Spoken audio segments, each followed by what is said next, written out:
Hello, रुको रुको रुको रुको, हाँ रुको। क्या ये इस लड़के के साथ जाएगी? क्या? हद है यार, ये लड़की नॉर्मल तो हरगिज़ नहीं हो सकती। हाँ लेट्स गो लेट्स गो।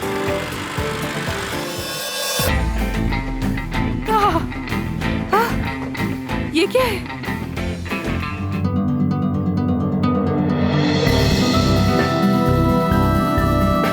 मैं ये चाहती हूँ कि तुम दोनों ये सर्जरी मिल के करो और ये मेरा आखिरी फैसला है, कोई बहस नहीं।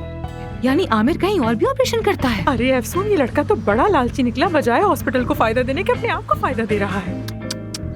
महानूर, ये बहुत बड़ा इल्जाम लगाया है वैसे। तुम अब तक वही छोटी सी बच्ची हो जिसे उसकी माँ छोड़कर चली गई और अब वो अपनी माँ का एतमाद जीतने की पूरी कोशिश में लगी हुई है।